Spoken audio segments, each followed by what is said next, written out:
Hello everyone, welcome to our project review for Narra Residences. Hello.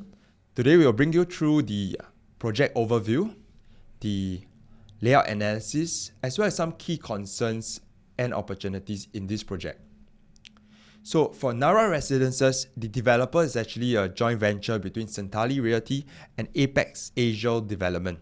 The architects are P&T consultants, and there will be 3 blocks of 6-story, 2 blocks of 13 stories, and 2 blocks of 16 stories. There is a total of 540 units for this development with 4 commercial units. There will also be 546 car park lots provision, 17 of which will be EV lots. We are expecting vacant possession to be from 2030 onwards. In terms of the unit mix, we are looking at the 1 bedroom to 5 bedroom layout. Approximately 49% or half of the development is actually the 2 bedroom. So there is a few interesting 2 bedroom layouts in this development that we will also highlight. In terms of the 3 bedroom to 5 bedroom layouts, there are also pretty good space to address to all different family type and requirements. So in terms of the site plan, we are looking at a north-south facing orientation of this development. What we are having is, if you notice and overlap it with the URA master plan, the south-facing units will face towards Dairy Farm Residences. The ones towards the east will probably be seeing Forest Residences, and the one towards the west area that is actually demarcated for education site. So in terms of the prestige of the facing, we are looking at actually the inner facing, pool facing units to be a little bit more of a premium.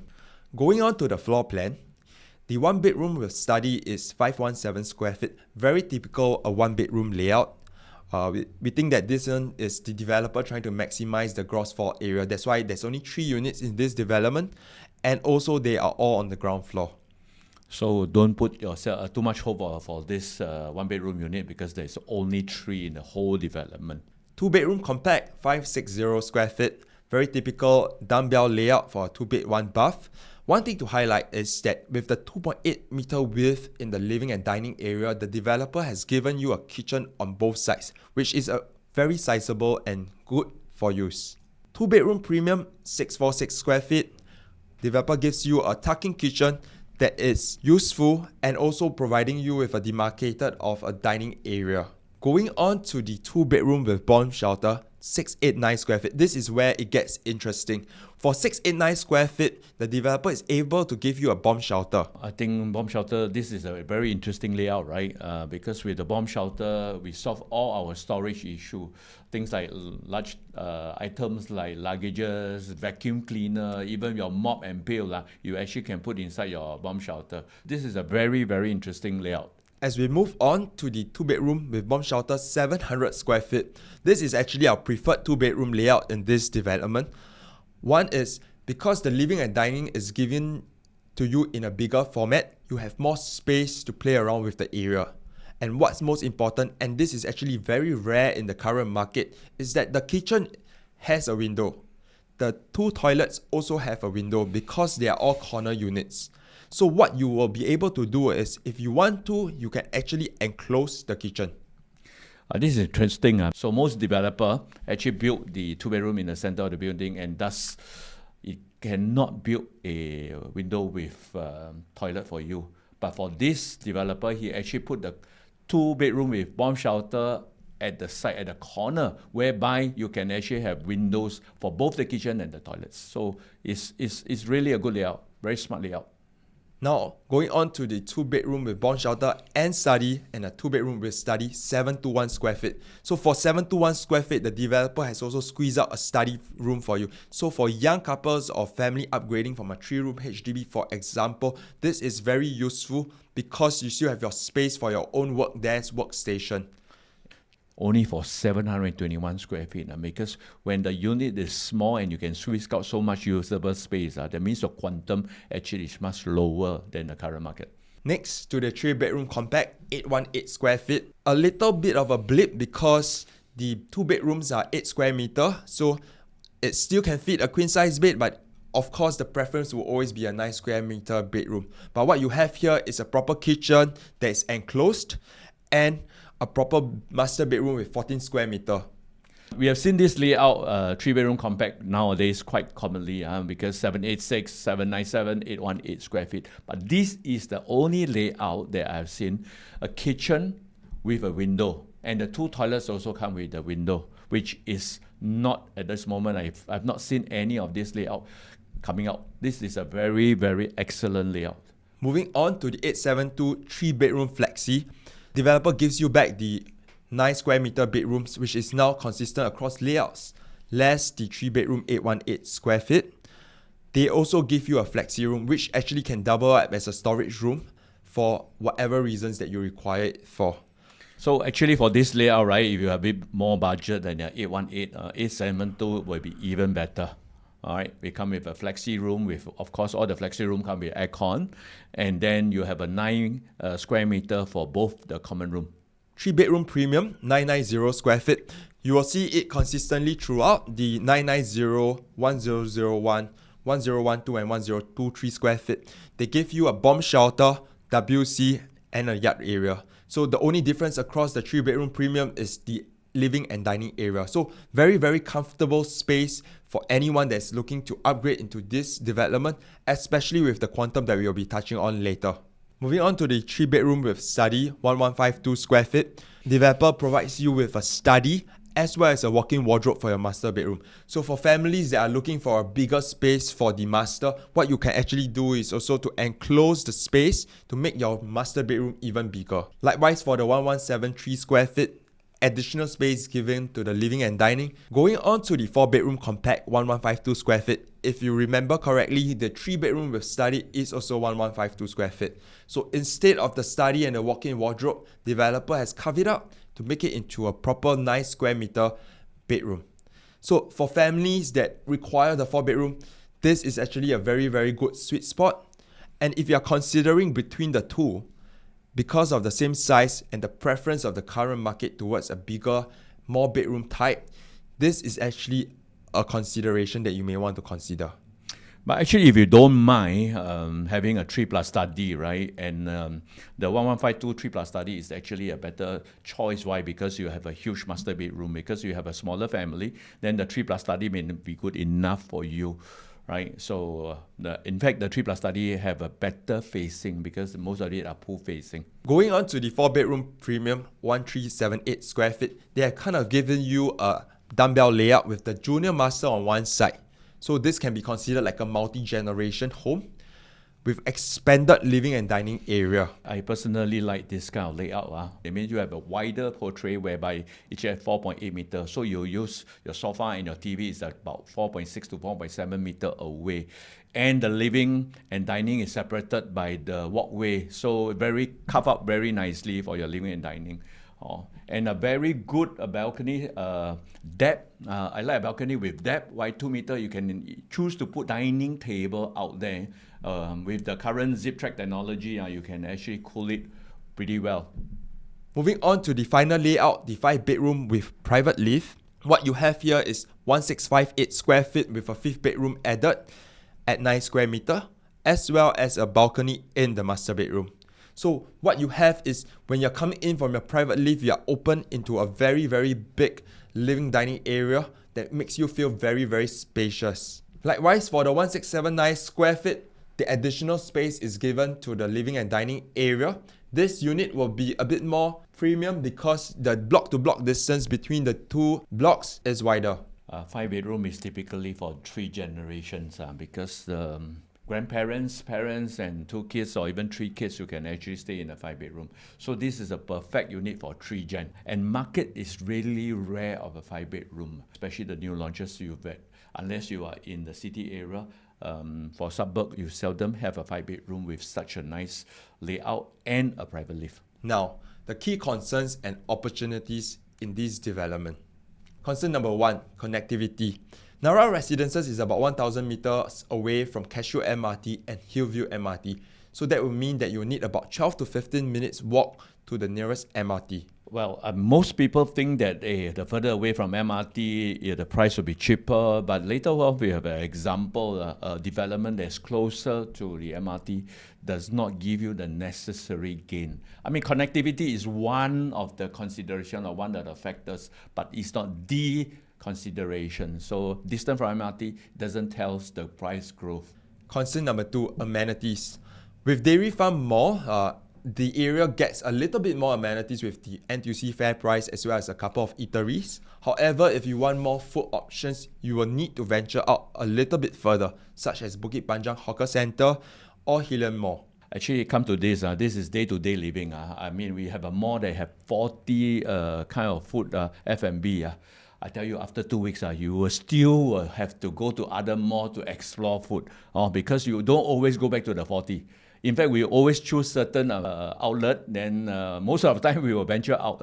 Or as a Singaporean, food is our real comfort, right? So most of the time, I mean, you have something that provide you with a urgent need. Dairy Farm Mall is good enough, but if you want to venture out, of course, the nearby mall is about 5-10 minutes drive away or a few bus stop away. Concern number 3, the mixed growth potential in Dairy Farm. This is more important for investors.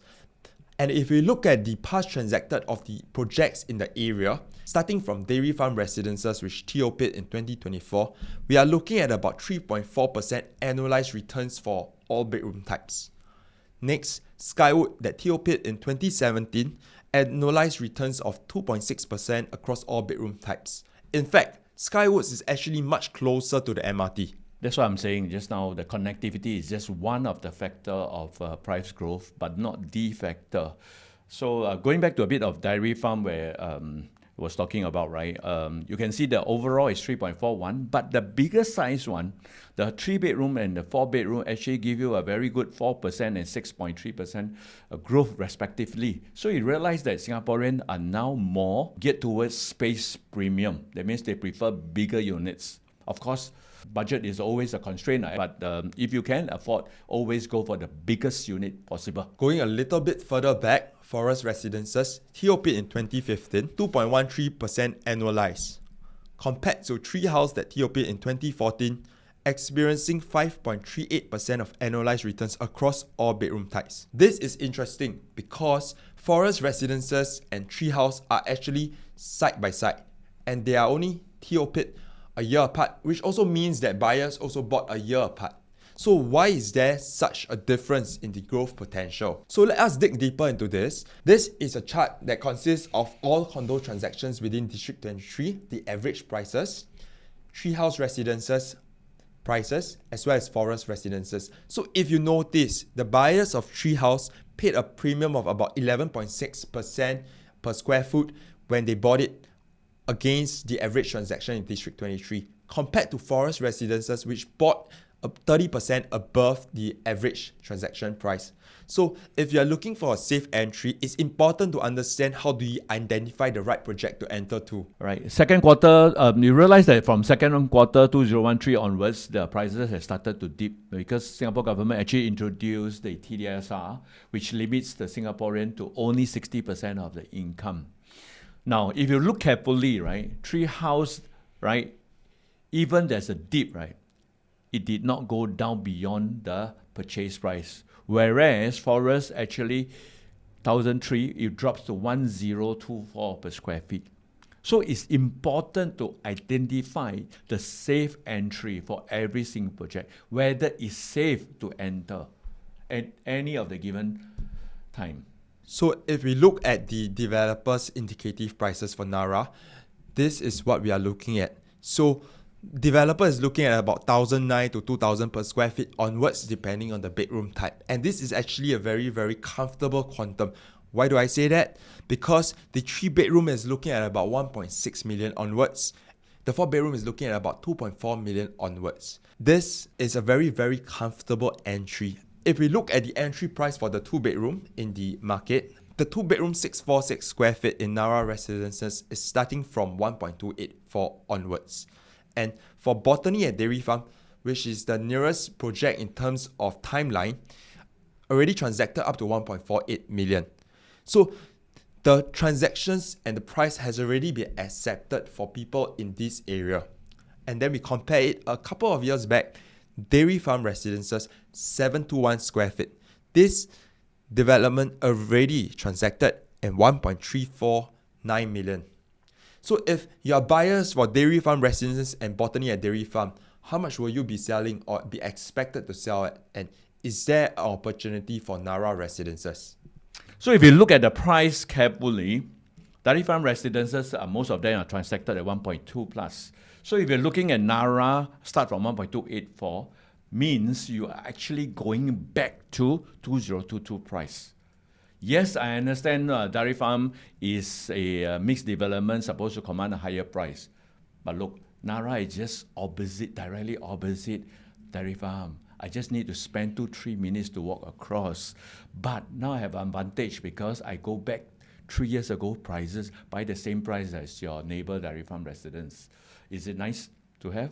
So if we look at the 3-bedroom entry price, for the 1023 square feet, they are looking at about 2 million onwards.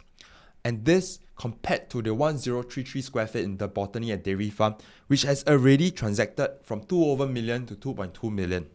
And then going back to 2024, you're looking at Dairy Farm Residences 1130 and 1141 square feet already transacting at 2.1, 2.2 million. There is also a reason why we are comparing across these layouts. Narra Residences is actually an opportunity is because it is the first GFA harmonized project in the area. What is the GFA harmonized? Because basically the AC ledge is not counted, so you pay for exactly what you can use. So if we compare the Narra Residences 646 square feet, you are looking at the master being bigger than the Botany at Dairy Farm, 678 square feet. And the only difference then is you lose out a little bit on the tuck-in kitchen. So for families looking this two at the same quantum, you have options as a resale buyer in future. So comparing the Narra Residences 3-bedroom 1001 square feet with the 1033 square feet in Botany, you have a bigger master bedroom and living and dining area in Narra compared to the Botany. The only difference between the two is Botany has a slightly bigger yard as well as a study area compared to a bomb shelter in Narra Residences. So when it comes to a resale market in future, when a resale buyer is looking, they actually have an option of a 3+ study or a 3-bedroom at almost similar quantum. Then it goes to which unit type is a preferred unit type. Okay, so if you look at the layout, right, although the Dairy Farm Botany at Dairy Farm looks bigger because it's 1033 square feet, and Narra Residence is actually a 3-bedroom premium with 1001 square feet. But the difference normally we take as a guide, right? How do you actually convert from a GFA harmonized to a non-harmonized? It's just multiply by a factor of 8%. So it's just like a GST, right? You use 1001 and multiply by 1.08. So it comes out to be about 1081 square feet, which is slightly bigger than the 1033. Because remember, the AC ledge cannot be used. So 5 square meter AC ledge, you waste about 50 square feet inside the AC ledge. But in Narra, the AC ledge is not even, you didn't pay for the AC ledge. So that's the advantage of a GFA harmonized unit. And Narra is the first GFA harmonized development. Then we compare the Narra Residences with Dairy Farm Residences. For the 2-bedroom premium in Narra Residences 646 square feet and Dairy Farm 2-bedroom 721 square feet. What we have here in Narra Residences is a tuck-in kitchen compared to an open gallery kitchen in Dairy Farm. And if you compare, the only key difference is a slightly bigger living and dining area for Dairy Farm Residences. But the bedroom types are almost similar in size. So if you have an opportunity, some would prefer a tuck-in kitchen compared to an open gallery kitchen. The other way to look at it also, Narra Residence give you a dumbbell, which is no wastage space. The walkway is not a wastage. Whereas the Dairy Farm Residence is actually a typical layout with the 2-bedroom tuck one corner. So now the most popular layout for the 2-bedroom is actually dumbbell. That's why you see all the developers are building dumbbell for 2-bed, 2-bath or 2-bed, 1-bath. So in fact, next time, because now it's popular, right, 2-bed, 2-bath, dumbbell unit, right, going to resale in a 4-5 year time, because all the development will ended up in become resale. So in future, the preference will remain the same as 2-bed, 2-bath, dumbbell as the preferred choice. Now we move on to the Narra 3-bedroom 1001 against the Dairy Farm 1141 square feet. The difference here is that the Narra one gives you a bigger master bedroom, so you can essentially put a king-size bed and a dresser. as well as having a bomb shelter, compared to a bigger balcony in dairy farm and also a utility space. Actually, if you look carefully, right, Dairy Farm Residence balcony is 11.2 square meter, whereby the balcony for Narra is only 6 meters, so it's almost a half of the size, because some people also feel that the balcony is a waste of space. But luckily with the zip track right now, it actually becomes a built-in. Just bear in mind, the 3-bedroom in Dairy Farm Residence is 1141, which is about 140 square feet more than Narra. So assuming it's 2,000 per square feet, you are paying 280,000 more. Which makes it very attractive. So if you like our project analysis of Narra Residences, feel free to reach out if you have any questions or would like to go for the preview. If you like our content, do like, share and subscribe. Thank you. Thank you.